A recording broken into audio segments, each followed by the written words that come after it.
Nos últimos dias, parte da igreja evangélica brasileira, através de algumas lideranças bem notórias, tem feito uma convocação para que os cristãos, os membros das igrejas evangélicas do Brasil, participem das manifestações do dia 7 de setembro.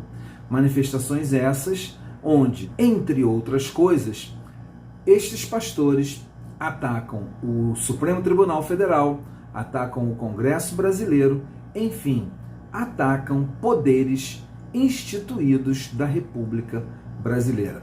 E estes pastores conseguem fazer isto por um motivo muito óbvio, porque eles sabem que a maior parte das pessoas pouco estuda da história da igreja e também pouco estuda da interpretação dos textos do Evangelho.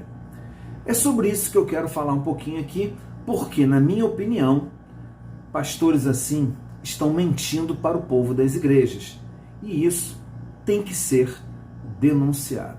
Fica comigo então neste vídeo e a gente vai tentar dialogar sobre este assunto. Eu já aproveito para te pedir que você se inscreva no canal. Se você já é inscrito, eu peço para você conferir se você ainda está com o sininho das notificações ativado.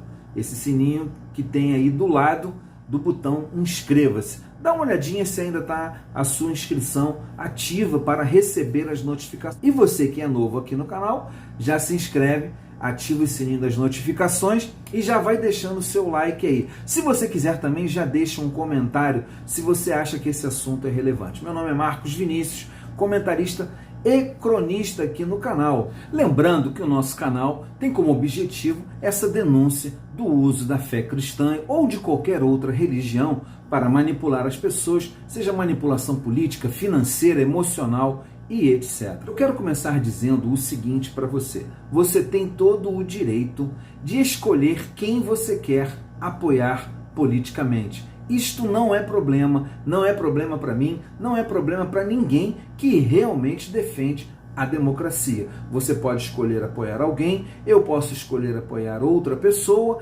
e democraticamente nós devemos conviver bem um com o outro. O que é problema para mim e para muita gente do meio cristão, do meio evangélico, é você fazer isso e tentar induzir as pessoas a fazerem uma escolha política porque Deus, segundo a sua interpretação como pastor, determinou que aquela escolha fosse feita. Isso está errado, isto é uma mentira e eu quero dizer para você que é como você que está me ouvindo reconhecer essa mentira observando alguns textos bíblicos que eu quero passar para você. Eu quero dizer para você o seguinte: nenhum político, seja ele de que espectro for, à direita, extrema, à esquerda extrema, ou no meio, ou de qualquer cor, nenhum político vai salvar a nossa vida. A nossa salvação, para quem acredita no Evangelho, a nossa salvação reside em Cristo Jesus.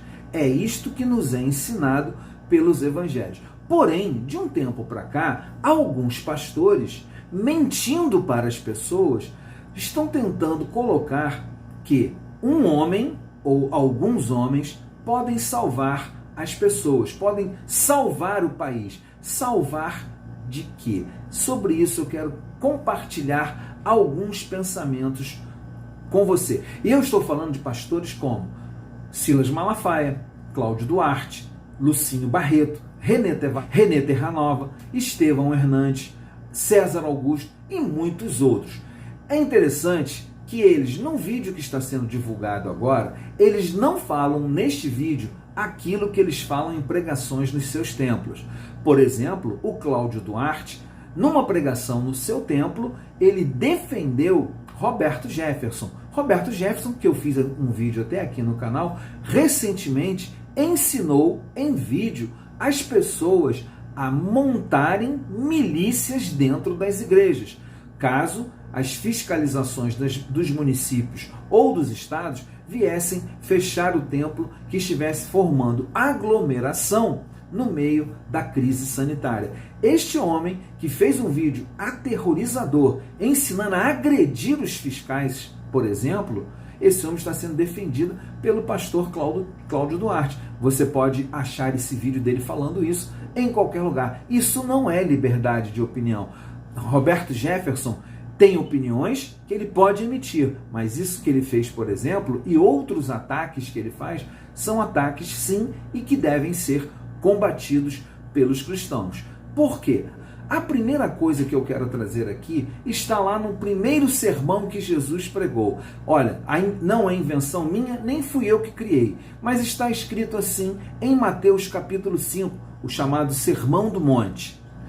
Está escrito lá: bem-aventurados os pacificadores, porque eles serão chamados filhos de Deus. A primeira mentira é que nós devemos fomentar algum tipo de conflito. Essa é a primeira mentira que esses pastores estão pregando. Nós não somos chamados a entrar em conflito inclusive bélico, em conflito de guerra, em conflito de luta física, como propôs Roberto Jefferson, defendido pelo Cláudio Duarte.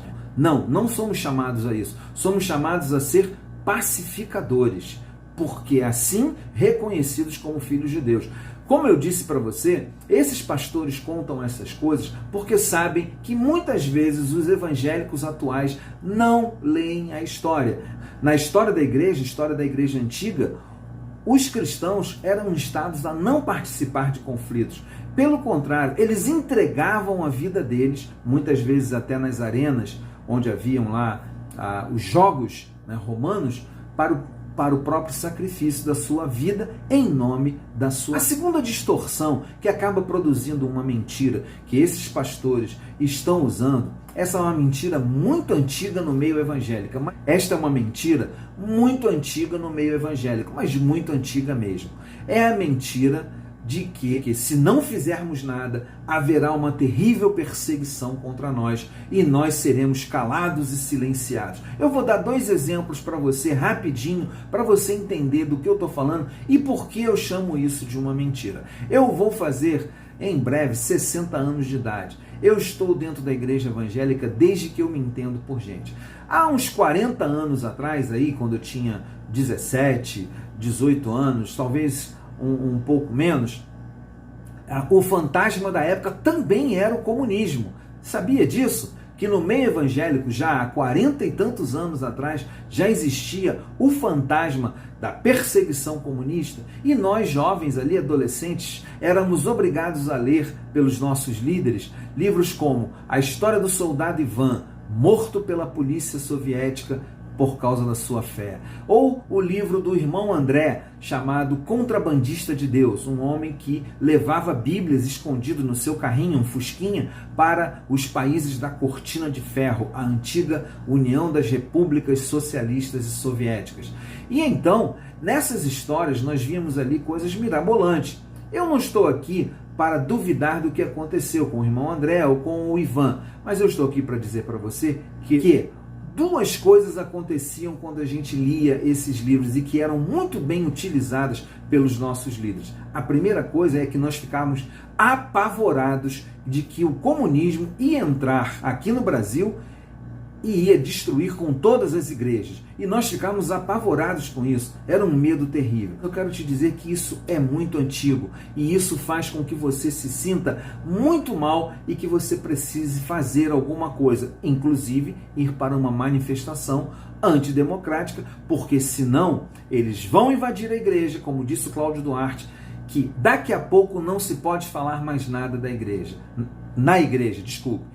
E aí nós temos que fazer alguma coisa. Se você não fizer, é porque você não tem fé como os grandes heróis semelhantes ao Roberto Jefferson, o que é uma grande ironia. E aí eu quero dizer para você, mais de 40 anos se passaram e eu não vi igreja nenhuma ser fechada por causa do comunismo. Um segundo exemplo sobre isso, mais recente, foi quando o STF aprovou por votação o casamento homoafetivo.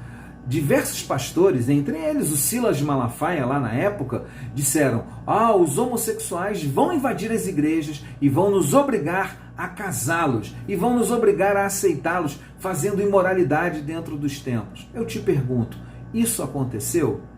Alguma vez isso aconteceu de verdade? Pode ter acontecido algum protesto pontual ou não. Nesses meus quase 50 anos de participação na vida evangélica, eu não vi nenhuma igreja no Brasil ser fechada por censura ou pelo comunismo.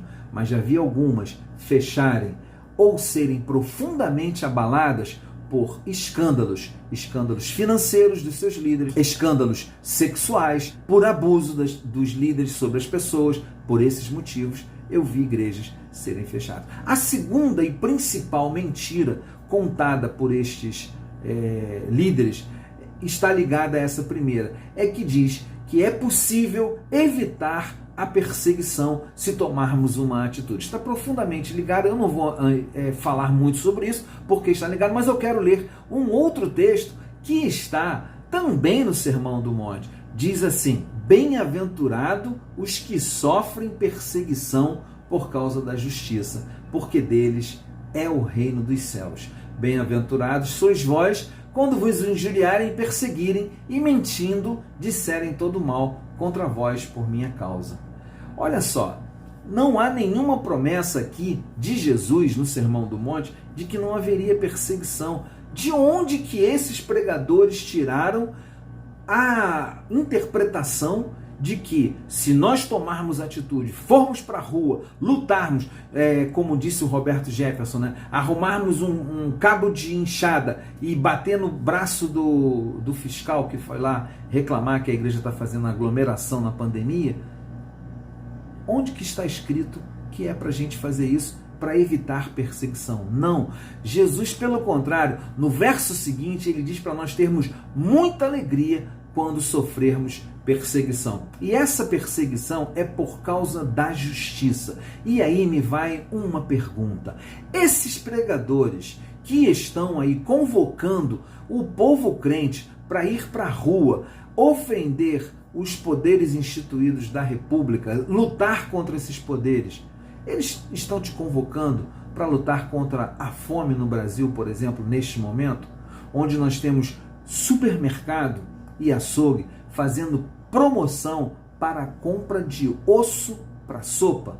Eles estão te chamando para isso? Não, eles estão te chamando para uma coisa que não está acontecendo. Não há perseguição religiosa no Brasil.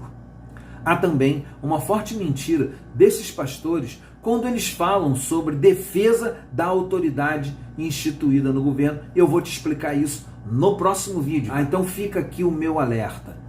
Duas inverdades, duas distorções do texto bíblico. A primeira, de que nós evangélicos devemos ir para a luta, devemos ir para a luta armada, devemos enfrentar as pessoas. Não, fomos chamados a ser pacificadores. A segunda, e tão importante quanto essa, distorção que esses pastores estão fazendo é: se nós fizermos alguma coisa, se nós tomarmos esta atitude de guerra, nós evitaremos perseguição. Não, Jesus disse que é impossível que não haja perseguição. Mas para que você entenda isso, eu vou fechar te dizendo o seguinte: o profeta Amós, lá do Antigo Testamento, que também tem muito evangélico que nunca nem leu esse livro, ele fala sobre justiça. Ele fala sobre este assunto. Ele fala sobre a necessidade de cuidar do povo, de cuidar do vulnerável. E a palavra lá em hebraico para justiça quer dizer equidade. Deixa eu te dizer uma coisa. Sabe quando nós, evangélicos, seremos perseguidos de verdade? Quando nós lutarmos para que haja equidade no mundo, para que haja justiça verdadeira no mundo. Quando as pessoas sejam tratadas de forma respeitosa, quando as minorias sejam respeitadas, quando os vulneráveis sejam guardados, aí a igreja será perseguida. Eu vejo isso em alguns amigos aqui da internet, como por exemplo o Bispo Hermes Fernandes, como o Léo Maltrapilho e tantos outros que cuidam do vulnerável e são perseguidos por isso. Você sabia? Sabe quem os persegue mais e mais os ataca? Outros evangélicos. Então, se esse vídeo puder alertar pelo menos uma pessoa a parar para pensar e analisar aquilo que o Evangelho realmente fala sobre como devemos nos comportar na sociedade, eu me darei por satisfeito. Eu sei que alguns evangélicos virão aqui para me atacar como eu tenho sido atacado nos últimos dias, mas eu peço a você que é participante do canal, para você me apoiar, para você divulgar, para você mostrar esse vídeo para alguém e dizer para essa pessoa, olha, pense bem antes de você acreditar em qualquer coisa que pastores que não estão nem aí de verdade para a sua vida estão falando, tá bom? Olha, se cuida, nós estamos vendo aí aqui no Rio de Janeiro a pandemia crescer de novo e isso é muito alarmante. Então se cuida, se precisar sair, use a sua máscara, tome a sua vacina, não perca a sua dose. Nós nos vemos no próximo vídeo onde eu vou falar sobre a questão da autoridade instituída por Deus. Até o próximo vídeo, fique bem, um abraço.